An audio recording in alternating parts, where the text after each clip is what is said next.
Okay, next part और last part है। आपके पास दो कॉम्बिनेशन है। पहला कॉम्बिनेशन है एवरेज रिटर्न के बेसिस पर और दूसरा है रिस्क के बेसिस पर। एवरेज रिटर्न जिसका ज्यादा है उसके हिसाब से आपने प्रोपोर्शन बनाया, और एवरेज रिस्क जिसकी सबसे कम है उसका हिसाब से आपने प्रोपोर्शन बनाया। आप देखोगे यदि एवरेज रिटर्न के हिसाब से, मैं आपको पहले से ही बता चुका हूँ एवरेज रिटर्न के हिसाब से किसके हिसाब से आपको कैसे रखना है। जिसका एवरेज रिटर्न ज्यादा होगा वो 50% पे, जिसका बीच में था वो 30%, और जिसका लोवेस्ट था उसका 20%। रिस्क के हिसाब से देखें तो रिस्क मतलब क्या, तो रिस्क मतलब स्टैंडर्ड डेविएशन। यहाँ पर देखो पहला स्टैंडर्ड डेविएशन मतलब होता है रिस्क। तो सबसे कम रिस्क किसकी है, जेके सीमेंट की। उसके बाद रिस्क कम किसकी है, इंडिया सीमेंट की। और उसके बाद किसकी रिस्क है, अंबुजा। मतलब अंबुजा को वेटेज कितना मिलना चाहिए, अंबुजा की रिस्क सबसे ज्यादा है तो वेटेज कितना मिलना चाहिए उसको, 50 नहीं, उसको वेट कम मिलना चाहिए।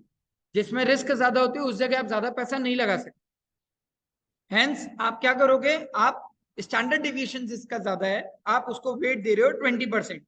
सो इसीलिए मैंने अंबुजा को जो वेट दिया है रिस्क के अकॉर्डिंग वो कितना परसेंट दिया है, 20%। इंडिया सीमेंट को जो वेट दिया वो कितना परसेंट दिया, 30%। और जेके सीमेंट को वेट दिया कितना परसेंट, 50%। ना आपके पास दो कॉम्बिनेशन है। पहला कॉम्बिनेशन या तो रिटर्न्स के हिसाब से आप पैसा लगा रहे हो, और दूसरा कॉम्बिनेशन या तो आप रिस्क के हिसाब से आप पैसा लगा रहे हो। क्लियर है, बात समझ में आ गई। तो दो वेट आपको भी आपके दिख जाएंगे कि आपके आपके जो कैलकुलेशंस आएंगे उसमें आपको वेट कैसे डिसाइड करना है। वेट 50 30 20 में ही डिवाइडेड है, और कोई वेट अपन ने नहीं रखा। अब मेरे को क्या कैलकुलेट करना है, सबसे पहला कैलकुलेट करना है मेरे को पोर्टफोलियो रिटर्न। सेकंड कैलकुलेट करना है मेरे को पोर्टफोलियो रिस्क। और थर्ड कैलकुलेट करना है मेरे को पोर्टफोलियो का कोवेरिएशन।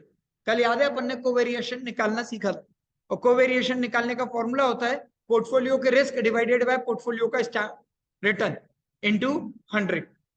अभी अपन सबसे पहले क्या निकाल रहे हैं, पोर्टफोलियो का रिटर्न।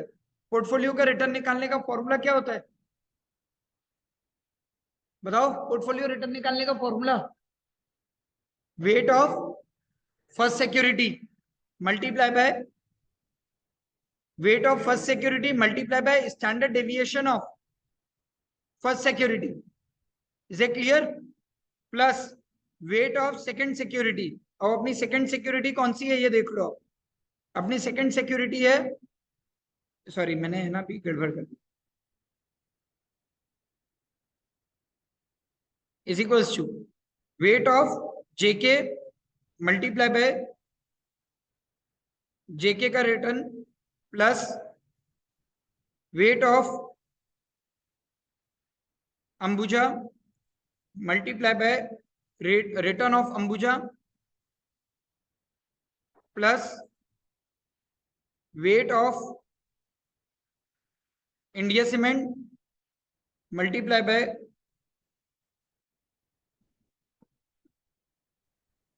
इसका कोई वो नहीं, this is the average return of.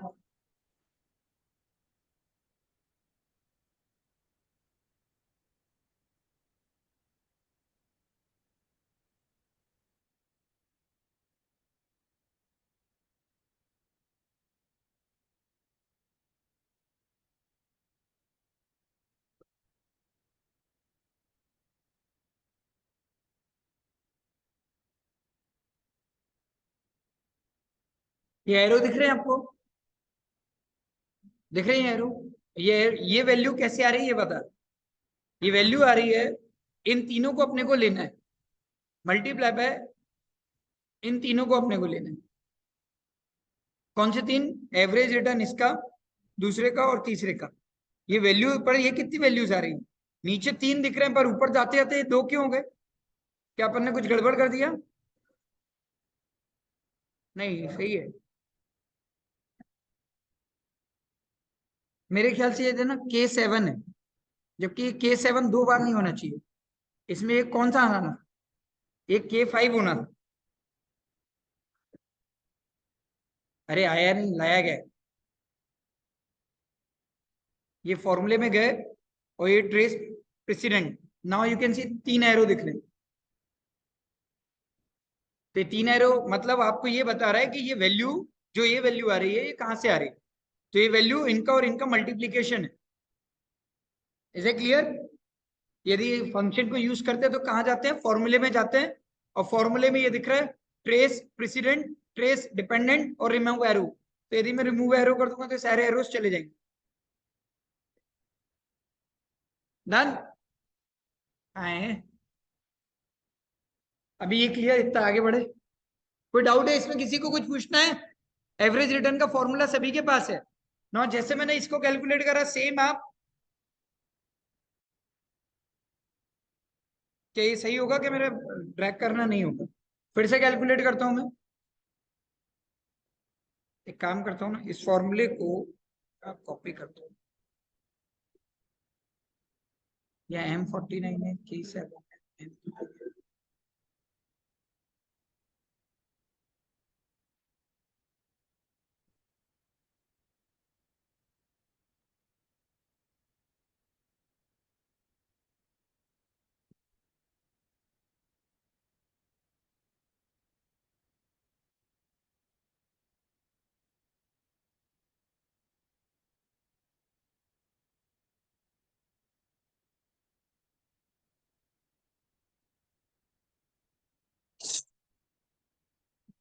ये फॉर्मूला, ये ट्रेस,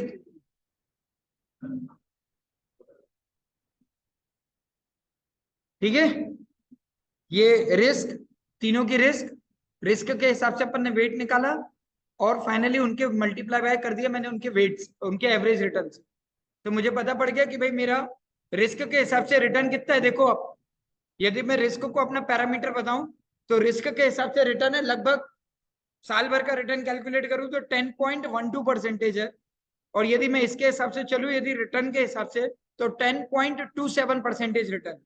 तो इंसान को रिस्क के हिसाब से चलना चाहिए, रिटर्न के हिसाब से चलना चाहिए, ये दोनों चीजें आपको डिसाइड कर सकते। सेकंड, मतलब रिस्क, अब अपन क्या कैलकुलेट करने वाला है, पोर्टफोलियो की रिस्क। और याद है पोर्टफोलियो की रिस्क निकालने का फॉर्मूला? सो पोर्टफोलियो रिस्क निकालने का फॉर्मूला है स्क्वायर रूट ऑफ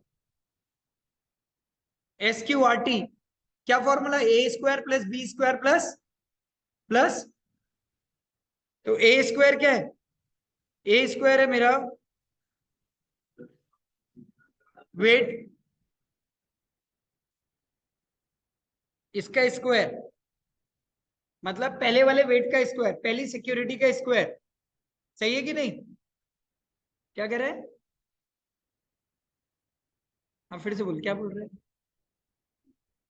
वो स्क्वायर होगा ना, वेट ऑफ फर्स्ट का स्क्वायर, तो स्क्वायर कैसे लगेगा? तो यदि मेरे को मान लीजिए मैंने ऐसा लिखा है कि 2 का स्क्वायर करना है, तो मेरे को 2 का स्क्वायर कैलकुलेट करने के लिए 2 का स्क्वायर कितना होता है? 4। सो ये हो गया 2 का स्क्वायर।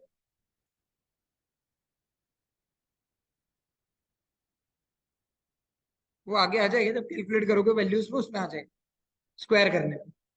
तो अभी अपने को क्या करना है, स्क्वायर करना है, तो ये स्क्वायर करोगे तो इससे आ जाएगा। करूं मल्टीप्लाई बाय? सब पहली सिक्योरिटी का स्क्वायर इंटू, किससे करना है इंटू? वेट ऑफ फर्स्ट का स्क्वायर इंटू किससे होगा? Standard deviation. अभी जैसे मैंने लिया है कौन सी, जेके सीमेंट, तो जेके सीमेंट का क्या मैंने स्टैंडर्ड डिविएशन लिया है क्या? So yes, we have calculated the standard deviation of JK Cement, ये दिख रहा है आपको। और उसका भी क्या चाहिए? स्क्वायर। सो ये उसका स्क्वायर प्लस सेम सेकंड वाली का, और इसका स्क्वायर इंटू, कौन सी कंपनी है ये? अंबुजा। तो अंबुजा का standard deviation plus third security, ये वाला, इसका स्क्वायर इंटू तीसरे वाले का, कौन सी थी?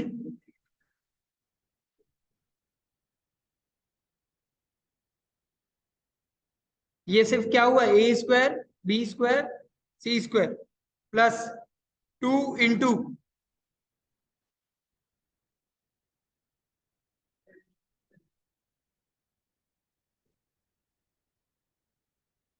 2 into W A into W B into आप चाहो क्या था, कोरिलेशन, और फिर था स्टैंडर्ड डेविएशन, फिर दूसरे का स्टैंडर्ड डेविएशन। उसकी जगह आप लोग कोरिलेशन ना लिखते हुए, यदि कोरिलेशन नहीं लेना है, स्टैंडर्ड डेविएशन नहीं लेना है, तो आप लोग क्या करो, डायरेक्टली कोवेरियंस की वैल्यू ले लो। क्यों? क्योंकि covariance is equal to correlation into standard deviation of first security into standard deviation of second security. तो डायरेक्टली आप क्या करो, कोवेरियंस किस किस के बीच का लेना पड़ेगा मेरे को, अंबुजा और इंडिया का, कि किस किस के बीच का? कौन कौन सी कंपनी ली है मैंने? M49 और M47। M49 है मेरी ये, और M47 मतलब अंबुजा और जेके। तो अंबुजा और जेके का कोवेरियंस कितना है?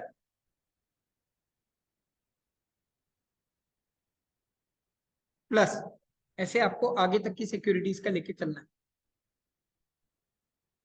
तीनों का करना पड़ेगा।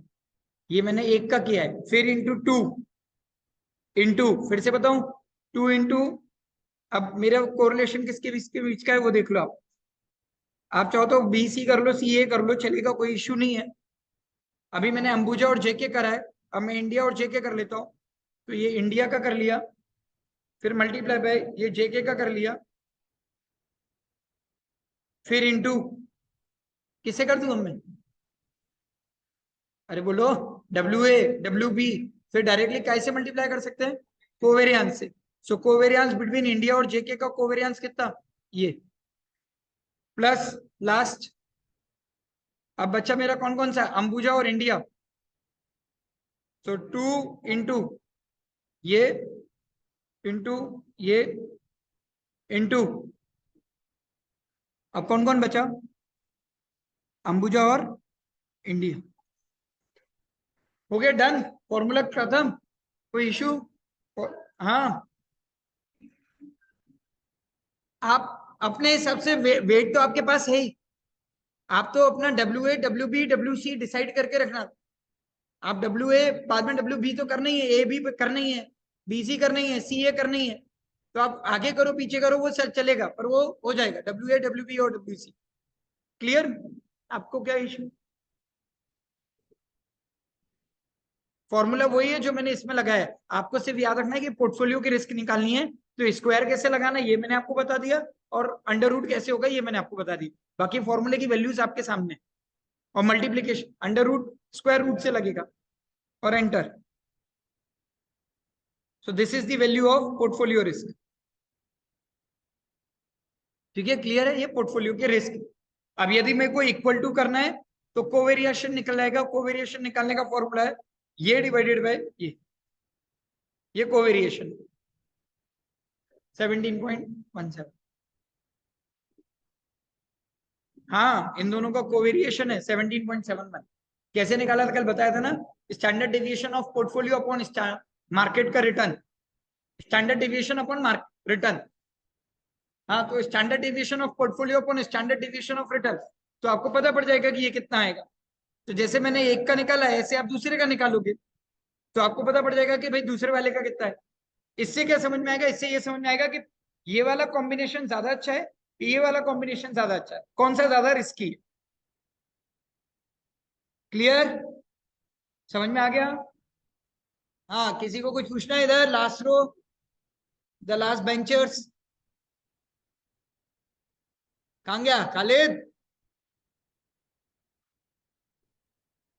इधर तुम लोगों को डन, मेरी तरफ से ओवर करूं? ठीक है, इतना आपको बनाकर MSc 2 के जब दिन है उसके बाद आपको 4 दिन के अंदर आपको ये बनाकर देना। मतलब ये असाइनमेंट की डेट है आपकी 11 तारीख 19 तारीख, तो मानकर चलो 15 16 17 18